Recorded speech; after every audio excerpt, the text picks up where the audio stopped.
hero of the rails. It was summer on Sodor. The sky was bright blue. The fields were full of flowers, and the birds sang sweetly.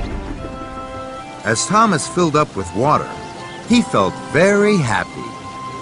Suddenly, there was a whoosh and a wheesh and a clackety-clack as a streak of silver roared by on the track. Fizzling fireboxes! What was that? All over Sodor, Thomas's friends were buffeted and blasted on their tracks. Bubbling boilers! Bust my buffers! Watch my paintwork. Crumbling tracks! Who was that? Gosh! Slow down, Speedy! Rail Raider! Later, Thomas and his friends were at Knapford. They were very puzzled. He was big. He was silver. He was very, very fast. That must mean it's... Spencer! Hello, Sodor! What do you know? I'm here for the summer. Why? I have a very important job to do. The Duke and Duchess of Boxford are having a new summer house built. It has to be finished in time for the Duke and Duchess's holiday. I'm very busy, no time to chat. And Spencer steamed smugly away. Cinders and ashes. Having Speedy Spencer on Sodor for one day is bad. But for the whole summer Is terrible. That afternoon, Thomas and Percy were huffing and puffing up Gordon's Hill. Then they heard Spencer whooshing and wheeshing behind them. A little more puff and you might make it to the top by tea time. Bossy boiler! Next, Spencer caught up with Gordon. Out of my way, slowpoke. the indignity. Toby was huffing slowly to a junction. Spencer steamed alongside, hooting and tooting.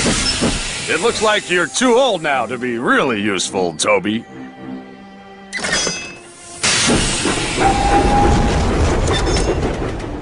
Toby gasped. He was upset. He missed his green light. Edward and James were chuffing cheerfully along. Spencer slowed. Dear, oh dear, it takes 2 old engines to pull 1 freight car, does it? I'm pulling 5. And Spencer thundered away. James was so cross, he couldn't puff at all. That night, the engines could only talk about Spencer. He told Toby he was too old. He's taken over my express line. He'll never have a shiny coat like mine. He'll never have manners. Spencer's scary.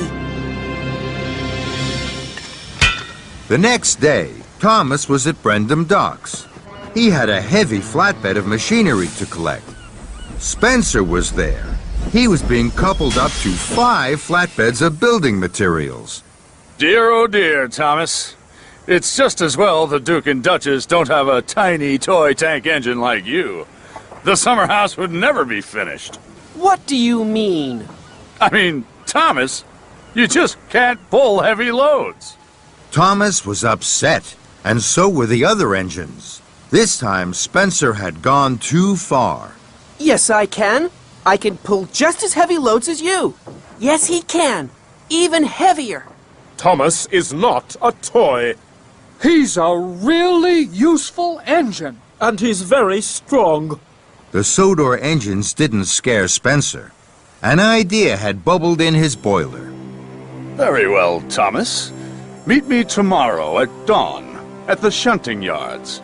We will have a contest of strength. We will each pull a heavy load and we'll see who can pull it for longer and for further. Spencer slid slyly out of the docks. Suddenly, Thomas felt very worried. Bust my buffers. I can't do this. Spencer will win a contest of strength. The other engines saw that their friend was worried.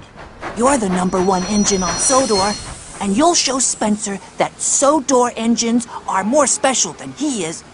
I know that because you're my best friend. Thomas looked at his best friend Percy. Percy believed in him. I will meet Spencer at dawn, and I will win. Early the next morning, in the cold light of dawn, Thomas and his friends waited for Spencer. They could see a streak of silver engine puffing towards them. It was Spencer. Thomas felt worried. I can't do this, Percy. Yes, you can, Thomas.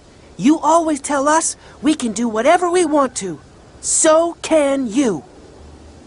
The tracks were cleared for Spencer and Thomas, and both engines were coupled up to their heavy loads. Edward puffed forward. You will each take different tracks round the island. You may only stop for coal and water. Then Edward whistled long and hard. The contest had begun. Spencer and Thomas pumped their pistons. Thomas puffed off with a heave and a huff. I can do it. I'll puff for longer. I'll show Spencer I really am stronger. Spencer smiled as he slid away. I'll show Thomas who's strong and who's weak. He'll puff home with a squeak and a creak. The other engines watched and worried. Then they blew their whistles long and strong. Good luck, Thomas! Thomas and Spencer puffed round the island. They clickety-clacked along the tracks. They whooshed through woods, and they huffed up hills. Spencer steamed and smiled. He raced and he roared. Thomas puffed and huffed. He heaved and he hauled. Silly little engine. When will he learn?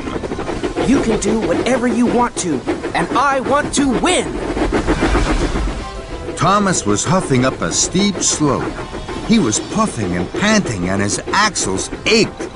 At last, he reached the top. Hooray! I did it! Then there was trouble. There was a clang and a prang. Thomas gasped. Cinders and ashes! I've broken my brakes! Thomas's wheels started to whir and to wobble. He flew faster and faster down the hill. Oh no! Oh, help! Thomas raced down one hill and rattled up the next. Help! I can't stop! Thomas's heavy freight cars pushed him on and on, through a junction where Spencer was waiting, Blistering boilers! and into some potato cars. Potatoes bounced everywhere, but Thomas sped on into a flatbed of